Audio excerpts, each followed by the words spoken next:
अस्सलामुअलैकुम वरहमतुल्लाहि वबरकातुहू। My name is Zeeshan Hussain और ये आपका क्यूट सा चैनल है केमिस्ट्री टाइगर, जिसमें मैं आप सबका स्वागत करता हूँ।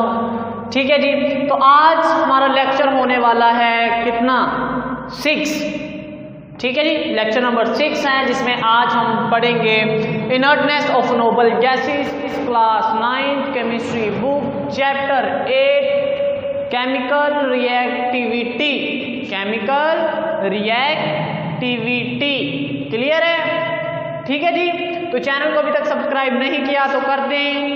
और चलें जी, अपने टॉपिक की तरफ चलते हैं। आज हम बहुत ही इंपॉर्टेंट टॉपिक पढ़ने जा रहे हैं। इसके रिलेटेड जितने भी कॉन्सेप्ट हैं वो आज आपके क्लियर हो जाने चाहिए। अगर कोई सवाल है तो कमेंट में साथ साथ पूछते रहना है। ठीक है जी। अच्छा जी, inertness of noble gases. Inertness का मतलब होता है अनरिएक्टिव।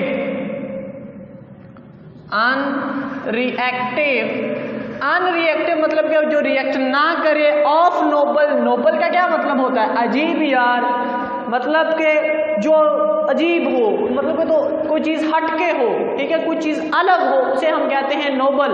ठीक है जी, कि वो अलग है। जैसे जी आपको पता है कि 8वां ग्रुप जो है वो नोबल गैसेस का है कि वो किसी से रिएक्ट नहीं करती, वो रिएक्ट नहीं करती। ठीक है, आमतौर पर हम बात करते हैं मेटल्स के। अब वो कौन सी मेटल्स हैं जो रिएक्ट नहीं करती?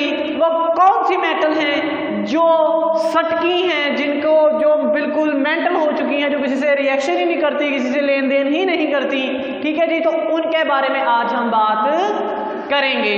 ठीक है, तो इनर्टनेस का पता चल गया, अनरिएक्टिविटी, उसके बाद है जी नोबल गैसेस, थोड़ी हटके हैं, और मेटल्स। ठीक है जी, आमतौर पर जितनी भी मेटल्स हैं सारी की सारी जो है वो मतलब ज़्यादा रिएक्टिव होती हैं, या ज़्यादा बात भी अगर इस तरह करें कि वो सारी की सारी इलेक्ट्रोपॉजिटिव होती हैं। ठीक है जी, मैंने क्या कहा था, एक नोट लिखवाया था जब हम लेक्चर नंबर 4 पढ़ रहे थे, नहीं 4, हाँ बिल्कुल 4 या 3 पढ़ रहे थे, जिसमें इलेक्ट्रोपॉजिटिविटी हमने बात की थी, इलेक्ट्रोपॉजिटिविटी। ठीक है, उसके बारे में उसमें मैंने एक नोट लिखवाया था, almost all metals are electropositive लिखवाया था ये नोट, जिन्होंने वीडियोस देखी हैं। अच्छा चलें जी, इसमें मैं ये कह रहा हूं कि भाई ये सारी की सारी तकरीबन सारी मेटल्स इलेक्ट्रोपॉजिटिव हैं। इलेक्ट्रोपॉजिटिव का क्या मतलब है कि भाई वो इलेक्ट्रॉन देने की सलाहियत रखती हैं। ये इलेक्ट्रॉन हैं वो देने की सलाहियत रखती हैं। ठीक है, यहाँ मैं बात कर रहा हूँ इनर्टनेस ऑफ नोबल गैसेस को, वो मेटल जो रिएक्ट ही नहीं करती।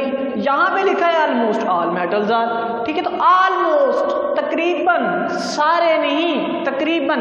अच्छा जी, वो कौन से जो हैं वो हटके हैं, वो कौन सी मेटल हैं जो जिनका दिमाग मेंटल हो चुका है, जो ख़राब हो गई हैं, फर्ज कर लें कि जो किसी से रिएक्शन ही नहीं करती, वो कौन सी हैं? आमतौर पर वो जो है वो हमारी उसमें आता है जी कॉपर। ठीक है, उसमें आता है सिल्वर। ठीक है जी, उसमें कॉपर, सिल्वर, गोल्ड का क्या सिंबल होता है? AU। ठीक है, और आगे है प्लाटीनियम, PT। ठीक है, कॉपर, सिल्वर, गोल्ड और प्लाटीनियम ऐसी मेटल्स हैं जो बहुत ही कम रिएक्शन करती हैं, बहुत ही कम रिएक्टिव हैं, एटलीस्ट रिएक्टिव्स हैं, बहुत लीस्ट जो है वो ये रिएक्टिव हैं। क्लियर है जी? अच्छा जी, उसके बाद क्या ये मतलब कि आम जितनी भी मेटल्स हैं, जैसे मैं आपको एग्जांपल देता हूं, मेरे पास हो जिंक में मैंने डाल दिया HCl। ठीक है, तो इसका रिएक्शन ZnCl2 रिएक्शन हो गया, हाइड्रोजन गैस निकल गई। और मैंने एल्यूमिनियम ले लिया, HCl डाल दिया, भाई इसको मैंने रिएक्शन करवाया तो AlCl3 बन गया।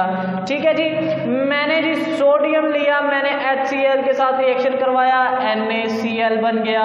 ठीक है, लेकिन जब मैंने सिल्वर और HCl का रिएक्शन करवाया तो रिएक्शन ही नहीं हुआ। जब मैंने गोल्ड का और HCl का रिएक्शन करवाया तो रिएक्शन ही नहीं हुआ। जब कॉपर और HCl का रिएक्शन करवाया तो रिएक्शन ही नहीं हुआ। ठीक है जी। तो ये जो है ये फिर भाई इसका मतलब कि ये लीस्ट रिएक्टिव हैं। क्या ये मेटल्स, ये जो मेटल्स है ये किसी से रिएक्शन नहीं करती? तो भाई ये करती हैं। ये जो दो हैं, ये वाली जो दो हैं, कॉपर और सिल्वर, कॉपर और सिल्वर जो हैं वो कॉन्सन्ट्रेटेड HNO3 के साथ रिएक्शन करती हैं। ये दो कॉपर और सिल्वर जो है वो कॉन्सन्ट्रेटेड HNO3 के साथ रिएक्शन करती हैं। चलें जी, इनमें से दो तो चलिए कुछ ना कुछ लेन देन करती हैं, बाकी रहेगी दो, प्लाटिनियम और गोल्ड। अब ये कौन सी मेटल्स हैं जो किसी से लेन देन करती ही नहीं? तो भाई ये सिर्फ और सिर्फ एकोरिजिया में रिएक्शन करती हैं, सिर्फ और सिर्फ एकोरिजिया। अब ये क्या चीज है? एकोरिजिया मतलब ये कि भाई it is a mixture of, ये मिक्सचर होता है जिसमें 3 पार्ट HCl के लिए जाते हैं और 1 पार्ट HNO3 का लिया जाता है। 1 पार्ट HNO3 का, 1 पार्ट इसका और 3 पार्ट इसके डाले जाते हैं।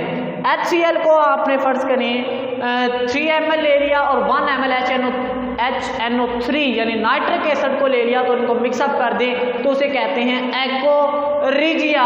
और जितनी जो चीज़ किसी में रिएक्शन नहीं करती वो एकोरिजिया से ज़रूर कर लेती है, वो एकोरिजिया से ज़रूर कर लेती है। चलें जी, तो इसका मतलब ये वाले प्लाटिनियम और gold, platinum and gold, platinum and gold react with एकोरिजिया। एकोरिजिया मतलब 3 HCl प्लस 1 HNO3। ठीक है, तो नोट लिख सकते हैं इसको। क्लियर हो गया? पक्की बात है? पक्की? ओके, अच्छा चलेगी, कर दें रेस, कर दें रेस। ओके, जिन्ने भी तेरे यार ने अज तो करो पार ने, तू पीपी फुल दा जाना वे मैं मुकदी जानिया, वे मैं मुकदी जानिया। चलें जी, उसके बाद हम इसकी कुछ सीरीज की बात करें। ट्रांजिशन मेटल्स एक लफ्ज आया है, ट्रांजिशन मेटल्स, ये एक टर्म आई है ट्रांजिशन मेटल्स। ये सारी की सारी ट्रांजिशन मेटल्स थी जो मैंने 4 लिखी हैं। अच्छा चलिए जी, ट्रांजिशन मेटल्स क्या होता है? अब पेपर में सवाल बहुत ही इजी पूछा जाता है कि define transition metals, chapter number 3 में भी है और चैप्टर नंबर 8 में भी है। तो मैंने वहां पे भी लिखवाया था, लेकिन अब आप यहाँ पे फिर लिख लें। क्वेश्चन ये होगा डिफाइन, या डिफाइन कर लें, या what is mean by, what is mean by transition metals, के ट्रांजिशन मेटल्स क्या होती हैं। तो भाई मैं आपको एक पीरियोडिक टेबल का मॉडल बना के दिखाता हूं। ये कुछ मॉडल है ऐसे,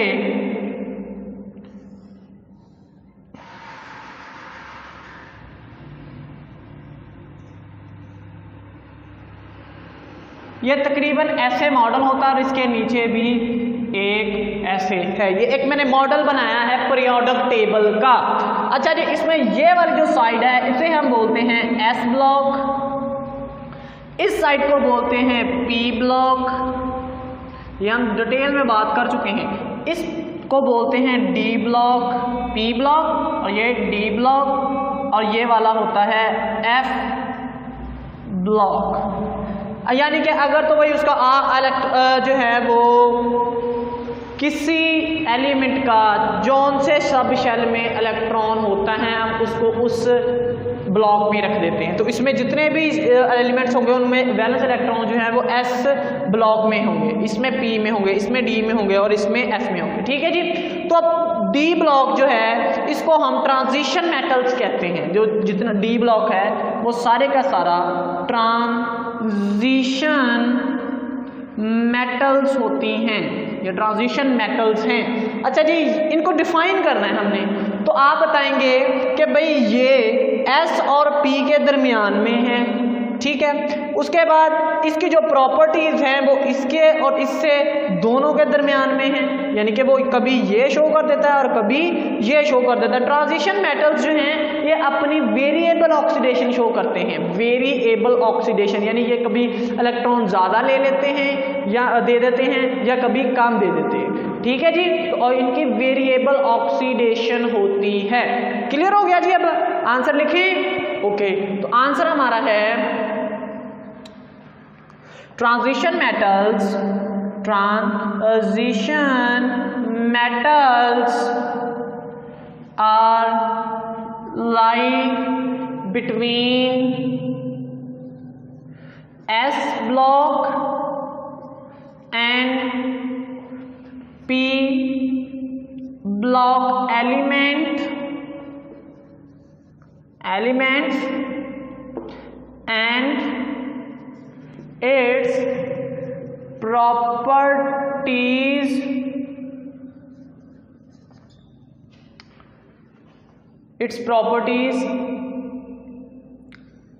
are lie between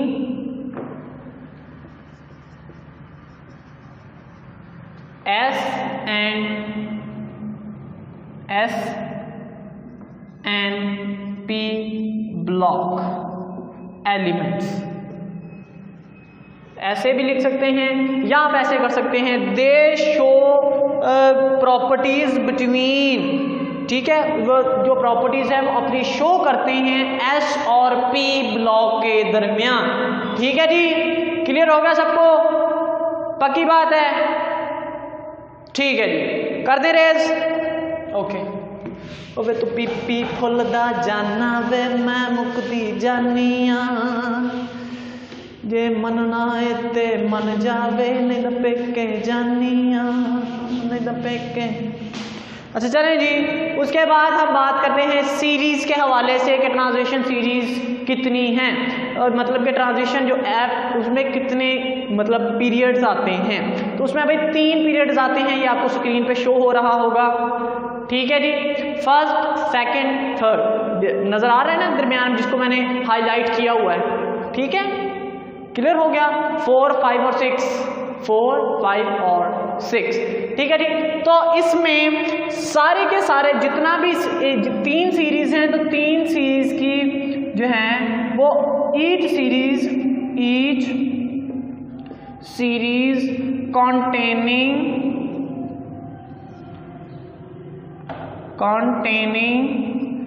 10 एलिमेंट, इनके जो एलिमेंट हैं वो हर सीरीज में 10 एलिमेंट हैं, 10 एलिमेंट्स हैं। क्लियर हो गया जी? अच्छा जी, जो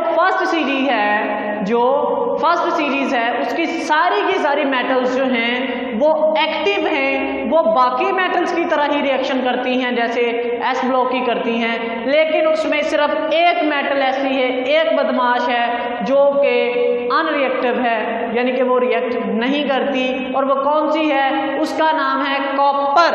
वो कौन सी है? कॉपर। ठीक है, फर्स्ट सीरीज में कॉपर। क्लियर? पक्की बात है? अच्छा चलें जी, उसके बाद जी और ये सारी हमारी हो जाएंगी। इसी तरह जी अगली सीरीज में आप देखेंगे तो ये उसमें भी 10 एलिमेंट्स हैं, उससे नीचे वाली में भी 10 एलिमेंट्स हैं। ठीक हो गया? अब अच्छा चलें जी, उसके बाद जी जो आखिरी 12 वाला ग्रुप है 12 वाला ग्रुप है, और 12 के बिल्कुल साथ देखें प्लाटीनियम भी है। तो ये 4 मेटल्स वही हैं जो अनरिएक्टिव हैं, जो आपके सिलेबस में हैं, जिसमें से 3 हमारे सिलेबस में, 1 नहीं है, यानी कि कॉपर नहीं है। ठीक है, तो हम नेक्स्ट इस पे बात करते। अच्छा जी, क्वेश्चन ये है, क्वेश्चन अब ये बनेगा why gold and silver are relatively unreactive. सवाल ये है कि गोल्ड और सिल्वर ये अनरिएक्टिव हैं यूजली, आमतौर पर, क्यों? वजह बताएं जी, क्यों वजह है? तो वजह भाई यही है कि इलेक्ट्रोपॉजिटिव तो तब हों, या ज़्यादा एक्टिव तब हों, ज़्यादा रिएक्टिव तब हों अगर ये इलेक्ट्रॉन डोनेट करें। ठीक है, तो इनको जो इलेक्ट्रॉन लूज करना जो है इनके लिए वो दिक्कत है, वो परेशानी है कि ये इलेक्ट्रॉन जल्दी डोनेट ही नहीं कर पाते, ये अपने इलेक्ट्रॉन्स जल्दी से किसी को दे ही नहीं पाते। ठीक है, तो इसलिए ये जो हैं ये रिलेटिवली अनरिएक्टिव हैं। किस वजह से? इलेक्ट्रॉन लूज प्रॉपर्टी के भाई वो जल्दी करते ही नहीं हैं। ठीक है, क्लियर हो गया? चलें जी, इसका आंसर ये होगा because gold and silver can not be loose electrons easily. ठीक है, सो they are unreactive,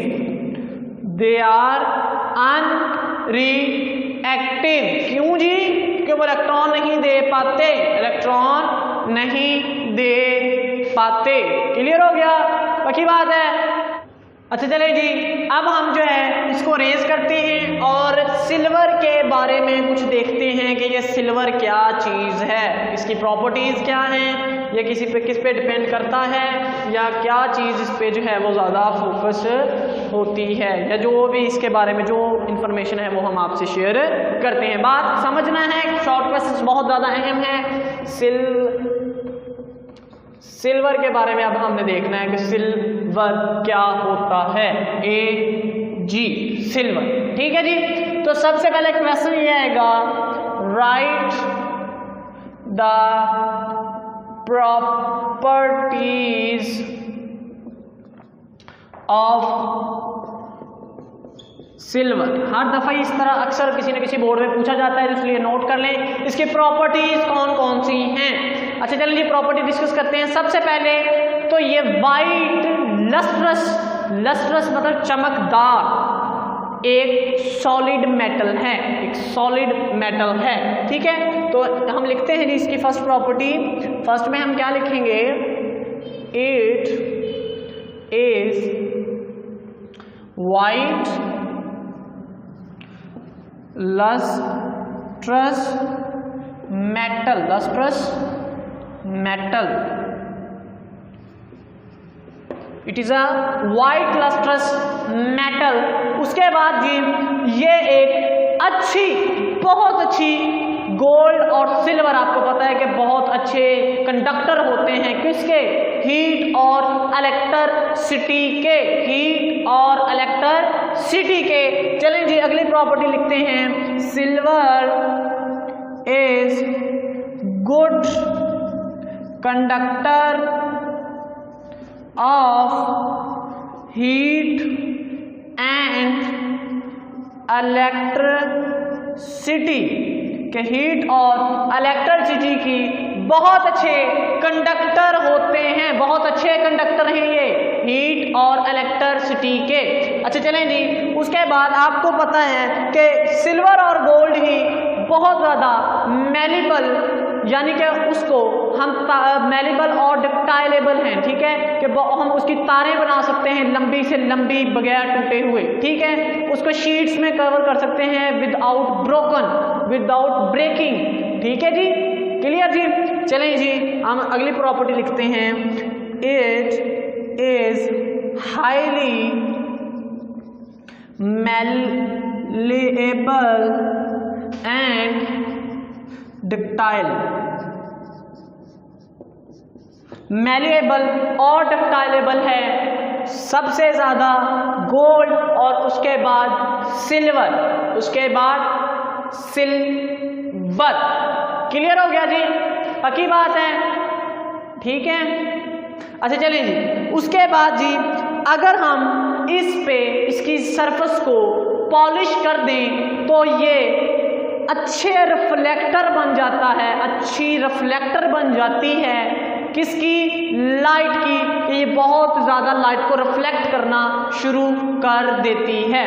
तो चलें जी लिखते हैं फिर, it's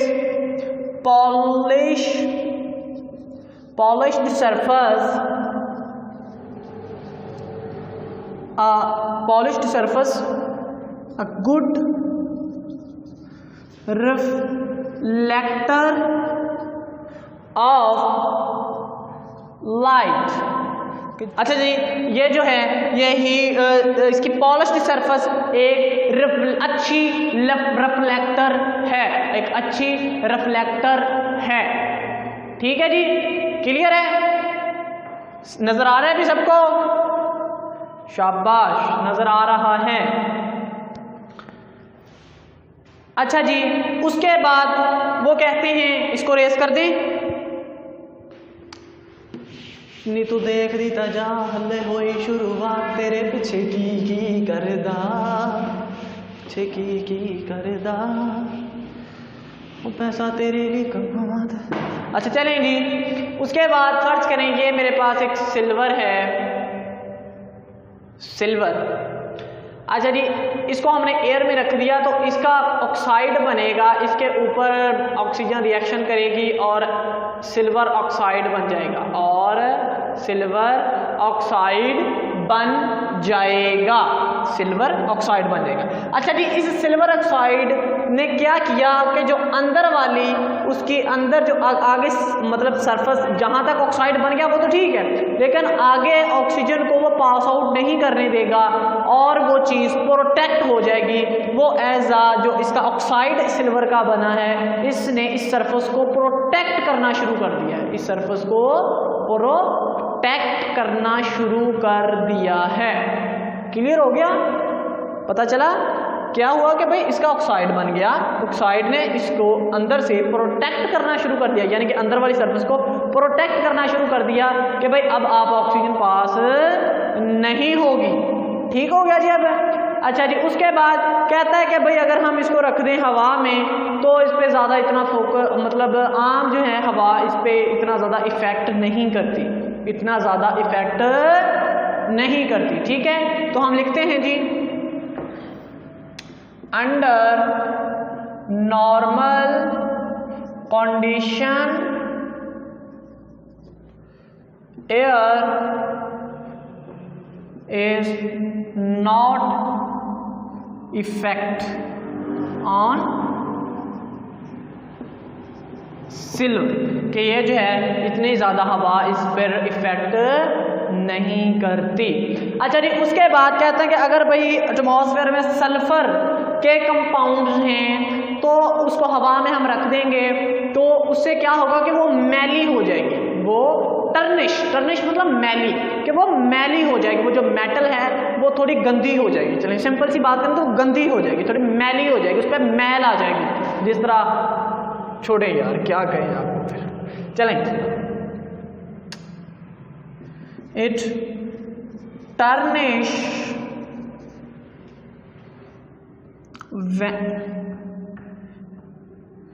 in the presence of sulfur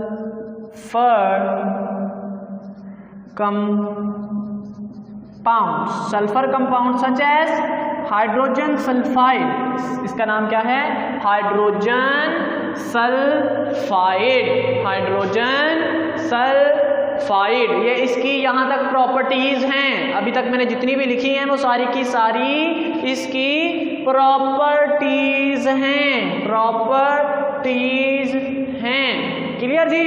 अच्छा चलें जी, अब यहाँ एप्लीकेशंस भी हम कह सकते हैं, ठीक है जी, इसकी एप्लीकेशंस इंशाल्लाह हम अब करते हैं कुछ। अच्छा जी, एक सवाल है, सवाल ये आता है कि हम जो सिल्वर है ये बहुत सॉफ्ट मेटल है, तो हम इसको प्योर फॉर्म में इस्तेमाल क्यों नहीं करते? ठीक है, तो हम लिखते हैं वाई, क्वेश्चन होगा why silver is not used in pure form. अब यही सवाल आपसे एक और मेथड से पूछा जा सकता है। वो मेथड क्या है कि जो सिल्वर है हम इसको रेयरली यूज करते हैं इन प्योर फॉर्म। ठीक है, why silver is rarely used in pure state. अब लफ्ज चेंज हो गए, जवाब फिर भी यही लिखना है। तो वजह भाई इसकी ये है कि ये है बिल्कुल सॉफ्ट, अगर आप उसको दबाएंगे तो ये दब जाएगी। अगर हमने इससे कोई चीज़ बना ली है, इससे कोई चीज़ हमने बना ली है, तो भाई वो सॉफ्ट है, तो आप उसको थोड़ा सा मतलब करेंगे तो वो टूट जाएगी या फिर उसकी शेप ही वो नहीं रहेगी। तो इसलिए हम इससे चीज़ें यानी कि हम इसको बहुत ही कम सॉफ्ट फॉर्म में इस्तेमाल करते हैं। सॉफ्ट मतलब प्योर फॉर्म में हम इसको बहुत कम इस्तेमाल करते हैं। ठीक है जी, तो आंसर लिखते हैं। आंसर इसका ये होगा because silver is a soft metal, ठीक है, so things are made by pure silver is not hard, therefore आगे आपको पता ही लिख लेना है कि therefore silver are not used in pure form, इसलिए हम इसको यूज नहीं करते। क्लियर जी, ये सवाल था। उसके बाद हम इसकी बात करें कि हम इसके यूजेस देखें कि हम इसको यूज कहाँ करते हैं, इसकी एप्लीकेशंस कहाँ हैं। इसके यूजेस या एप्लीकेशंस, यूजेस या फिर आपकी बुक लिख रही है कि भाई इसके applications, right the applications of silver. तो दोनों चीज़ें एक ही हैं। फर्स्टली जी ये एक सॉफ्ट मेटल है, ठीक है, तो हम इसको किसके लिए काम मतलब डिफरेंट पर्पस के लिए हम इस्तेमाल करते हैं। तो सबसे पहला इसका पर्पस ये है कि हम सिल्वर को मतलब सिल्वर के अलॉय को, सिल्वर और कॉपर के अलॉय को कॉइन्स बनाने के लिए इस्तेमाल करते हैं, कॉइन्स बनाने के लिए इस्तेमाल करते हैं। ठीक है, तो silver copper alloy is used to make coins, coins बनाने के लिए हम इसको इस्तेमाल करते हैं, कॉइन्स बनाने के लिए। ठीक है जी, उसके बाद जी हम सिल्वर का कुछ सामान बनाने के लिए भी इसको इस्तेमाल करते हैं। तो हम लिखते हैं जी सिल्वर वार बनाने के लिए हम इस्तेमाल करते हैं। और जी हम ऑर्नामेंट्स मतलब सामान, जेवरात, जेवर, ठीक है, कि जो है जेवर बनाने के लिए भी हम इसको जो है इस्तेमाल करते हैं सिल्वर को। क्लियर जी? अच्छा जी, उसके बाद इलेक्ट्रो, ये ऊपर वाला रेज कर दें, अब मिक्सअप ना हो जाए। अच्छा चलें जी, उसके बाद जी हम इसको फोटोग्राफिक फिल्म्स में यूज़ करते हैं, फोटोग्राफिक